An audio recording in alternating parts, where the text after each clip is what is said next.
Hello everyone, this is Mr. Petrosino and this is the start of Unit 10. I hope everyone did very well on their last exam, your Unit 9 test on volume. If you've not yet completed that test, I recommend stopping this video right now and starting that. That holds priority. If you have completed the test and you're not aware of your grade, please check Parent Portal, and if you still don't see it there or you don't have access to Parent Portal, you can always send me a message. So today's lesson is on exponential notation. So we're going to take it back a step. We did see exponents in the last unit, but now we're going to go into a little bit more detail, talk about laws of exponents. So our objective is to represent repeated multiplication in exponential notation by identifying the base, the power, and the exponent. So my warm-up question to you, and this is something, again, I recommend perhaps pausing the video and trying on your own, is define the meaning of an exponent and provide an example. So what does an exponent mean? Well, to me, the exponent of a number would tell me how many times to use that number in multiplication.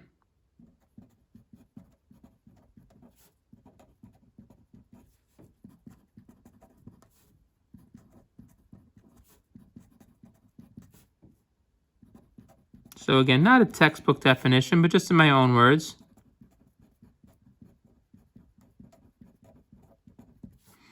So when we think of exponents, we think of repeated multiplication. So for example, 2 to the third power would mean 2 is being multiplied 1, 2, 3 times, right? So the exponent tells us how many times we're going to write the number 2, and we're multiplying each 2 together. So 2 times 2 times 2 is 8, right? So if I made 2 to the 10th power, I would have to write out 2 10 times. So some vocabulary for this unit, something you're going to hear a lot. The first is exponential notation, and that's a method for writing longer multiplication in a simplified manner, right? So in my example, it's much easier to write 2 to the third power than 2 times 2 times 2. When I talk about a power represents the base and the exponent. So in my example that's boxed off here, my base is 2, my exponent is 3, and the entire expression is called a power. The base is the number that's getting multiplied, so we're multiplying 2, and the exponent tells us how many times we're multiplying it. So in this case, 2 to the 4th power would be 2 times 2 times 2 times 2. Notice on the left side, it's expanded, right? So I'm expanding it out like an accordion, whereas an exponential notation is much shorter, the base and the exponent. So let's start off with some guided practice. All I want to do here is write my expression either in expanded or exponential notation. I'm not asking you to evaluate. When you hear the word evaluate, that's when I want a final answer. So here, this is expanded form. I have a base of 5, and how many times am I multiplying it? 1, 2, 3, 4, 5, 6. So writing it in exponential notation would be 5 to the 6th power. Similarly, for letter B, 3.8 to the 4th power, well, now it's an exponential notation, so I want to expand it. That would be 3.8 times 3.8 times 3.8 times 3.8, right? Our base is 3.8, and our exponent is 4, so we're multiplying it 1, 2, 3, 4 times. Notice with letter C, I have parentheses. When your base is negative, it's imperative that you put parentheses around your base. Otherwise, it's going to affect your outcome. We'll talk about that in just a moment. So negative 2 is our base, which is being multiplied once, twice, 3 times. So I'm going to include parentheses, but my exponent is going to go on the outside. This is expanded notation.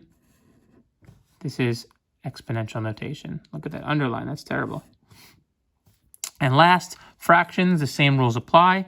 I have 1, 2, 3, 4, 9 to the 7ths. So I'm going to put a fraction as well in parentheses and raise it, in this case, to the 4th power. So the key here again, and you can do it for positive integers or rational numbers as well. But anytime you have a negative base or a fractional base, you need to put parentheses. So why does the exponential notation need parentheses for 1c and 1d? Well, for 1c, if there were no parentheses,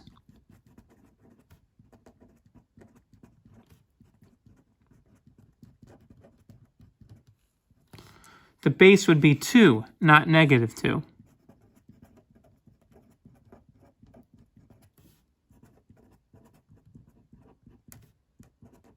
Right, so let's think going back to, I don't know, 5th or 6th grade when you guys learned about the order of operations, and we thought, well, the acronym PEMDAS. Well, after P for parentheses comes exponents. If there is no parentheses there, that would be the 2 to the 3rd power, which is 8, times a negative to make it negative 8. Okay? That is not the same as writing negative 2 to the 3rd power. Now, sometimes they may have the same outcome, but those are not equivalent expressions. For 1D, again, if there were no parentheses,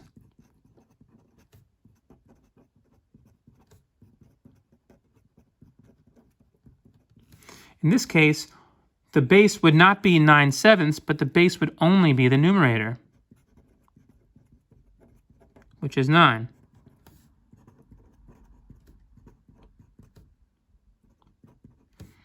Right, so for example, 9 over 7 to the 4th power does not equal 9/7 to the 4th power. Right, in this case, only the 9 is being raised to the 4th power, not the 7. Whereas with parentheses, both the numerator and the denominator are being raised to the 4th power. Okay, so again, just a little bit of an introduction. We're going to take this nice and slow, and we'll continue this over the next few weeks.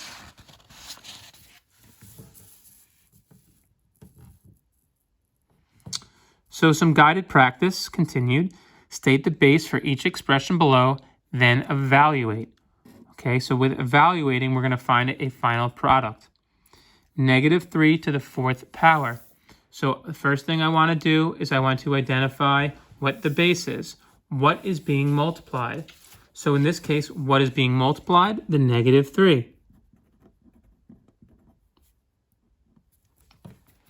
Now, when I evaluate this expression, all right, simply just you're just going to plug that into your calculator. Now, one thing I want to stress here, which I failed to do on the last unit, was show you where the exponent key is. I would assume that you knew it from previous topics. The exponent key is this caret symbol, right? It looks like an arrow pointing up. So for -3 to the 4th power, we're going to put in parentheses, -3, close parentheses, caret symbol, 4. Okay, if you have it in a more advanced calculator, it may show you the 4th power raised above the -3, but for the TI-30, use the caret symbol. And we get positive 81. If I did not include parentheses, I would not get positive 81, I would get negative 81, which we'll see now for letter B. Okay, again, with letter B, there's no parentheses. So if I try this one, -3 to the 4th power, I'm going to get, again, negative 81. Why is that? Because here, the base is positive 3. Whereas in letter A, the base is -3. Using the order of operations, this is telling me raise 3 to the 4th power, which is 81, and then multiply it by a negative. Okay, again, emphasizing the importance of fractions. Of parentheses. Speaking of fractions, for letter C, we have 2/3 to the 2nd power, right? So again, I'll show my calculator here. Parentheses 2, ABC button 3, raised to the 2nd power. Now, if you don't have an ABC button, you can also just use the division sign, right? 2 divided by 3 raised to the 2nd power. Notice I am going to keep my answer as a fraction, 4/9. Right? If I expanded this, oh, I forgot the first part, the base is 2/3. If I expanded this over here, I know it doesn't ask to do so, 2/3 to the second power times 2/3. Right, we can multiply across. 2 times 2 is 4. 3 times 3 is 9. Same answer. But here's the difference. Letter D, we don't have parentheses. So the only part of this expression that's the base is the 2. So what is 2 to the second power? Well, 2 times 2 is 4. The 3 is not being raised to the second power. So again, notice how my answers are different. The importance of parentheses. Evaluate means to get a numeric value. No exponents. That is a key part of today's lesson. When you see the word evaluate, you should not have an exponent in your answer. So if you're feeling confident, I would recommend just pausing the video and just trying out the independent and group practice. Otherwise, you can follow along.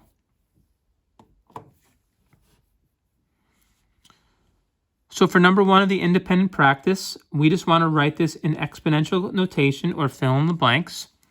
So if I'm multiplying 4 by 4 by 4 by 4, the dot, dot, dot just means there's multiple 4s in there. How many times? 7. So 4 is our base. That's what's being multiplied. And our exponent is 7.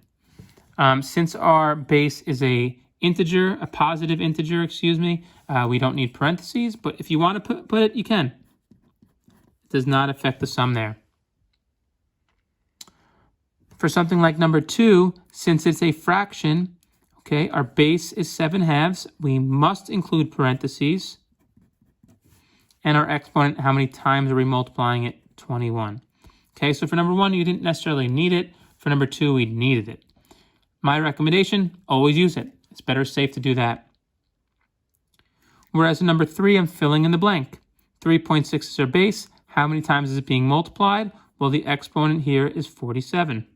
Simple enough. Again, if you're feeling all right, maybe pause the video, try the next few on your own. Here I have a negative base, so I need parentheses. Notice I'm starring the ones that you must include parentheses. How many times is it being multiplied? 6, so our exponent is 6. Number 5, there's really no difference here other than our base is a variable, okay? X is our base. Our exponent is 15. Again, with number 6, only difference here is that our base is a variable.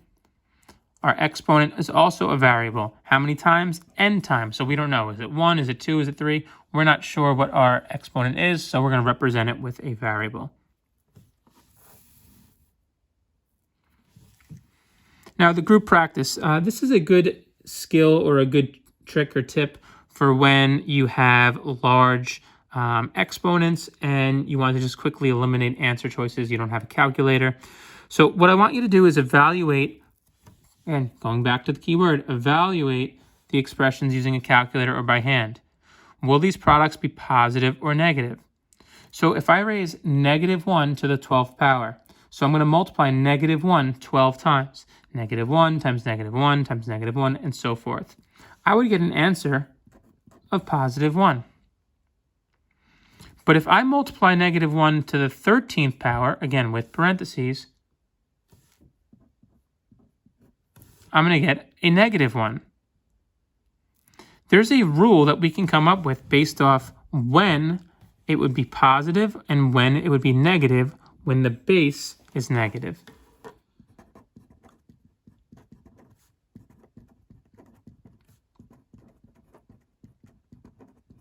So what do you notice about the expression on the left? Okay, -1 to the 12th power. Well, here the exponent is even. So when we have even exponents,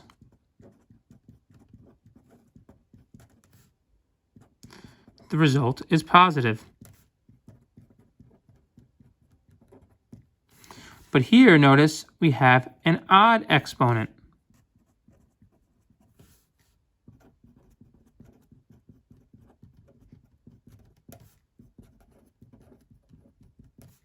So our result is a negative. Okay, so that's just a little trick.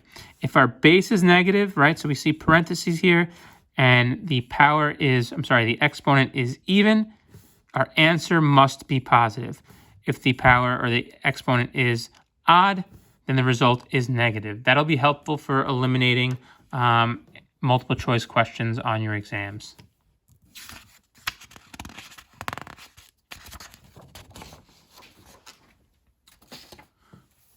All right, last page. Again, this shouldn't be as long as some of the previous lessons with volume. Some of you, I think, are going to pick it up pretty quickly if you remember it from 7th grade. So in conclusion, just going with our rules, when a negative number is raised to an odd power, an odd exponent, what is the sign? The sign is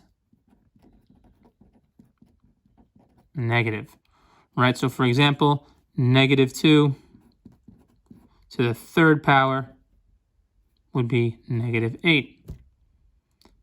But when the power is even, right, so -2 to the 4th power, right, so -2 times -2 times -2 times -2 would give me a positive result. In this case, it would be 16, right? I did that correctly in my head. 2 times 2 times 2 times 2, yep. So without even answering or without even evaluating number 9, what is the sign of each product? Explain how you arrived at your answer. So without even picking up my calculator, -5 to the 95th power. What do we notice? We notice that the exponent is odd. So since the exponent is odd, the result is negative. Explain how you arrived. Because the exponent is odd. Right, conversely, on the other side, -1.8 to the 122nd power. That is a large exponent, but I notice that that is even. So what's going to be the result? The result is positive.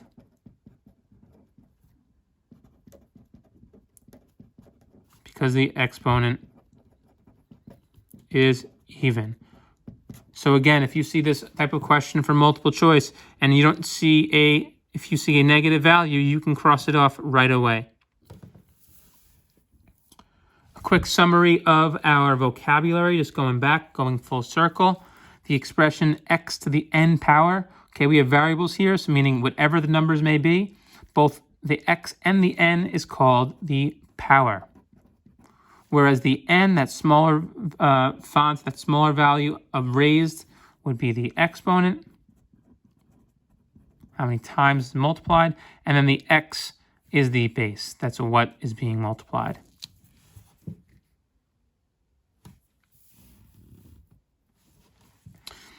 And now the extension, this still is required. This is just a little bit of a preview going into your next lesson on Friday. Rewrite the following products in expanded form and then simplify them to exponential form. Okay, again, these are in exponential form. The only difference here is that it's a product, so I'm multiplying. What is 5 squared times 5 to the 6th? Notice I'm not evaluating here. Okay, I'm not evaluating. I just want to write it in expanded form, then exponential form. So 5 squared, right? That's 5 times 5 times 5 to the 6th power. Okay, so here we have another 5, 6 times.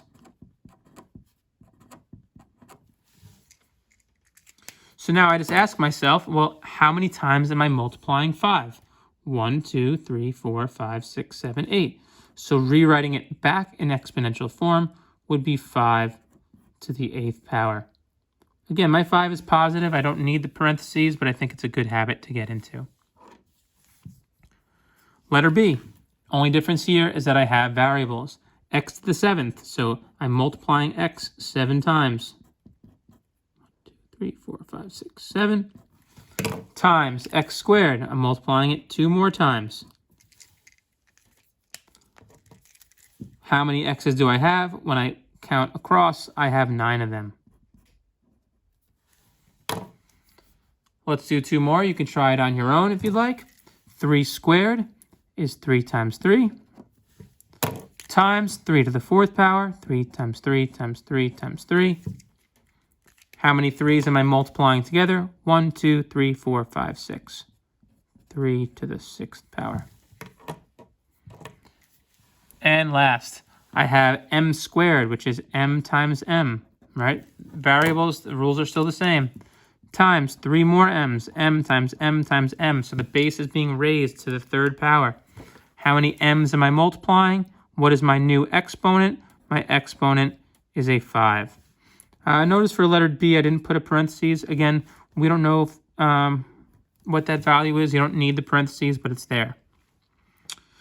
So I guess the last part, this little preview going into your next lesson is, well, try to figure out what is the pattern. I had 5 squared times 5 to the 6th, and now I have 5 to the 8th. I had x to the 7th times x squared, and I have x to the 9th. 3 squared times 3 to the 4th, and I got 3 to the 6th. M squared times m to the 3rd, and I got m to the 5th. So I'm going to leave this part blank because it's a little bit of a preview, but just to get you thinking in terms of what is the pattern or rule. All right. I hope everyone has a great day. Again, please message me with any questions. You have roughly 5 to 10 multiple choice to do before your next lesson. Take care, guys.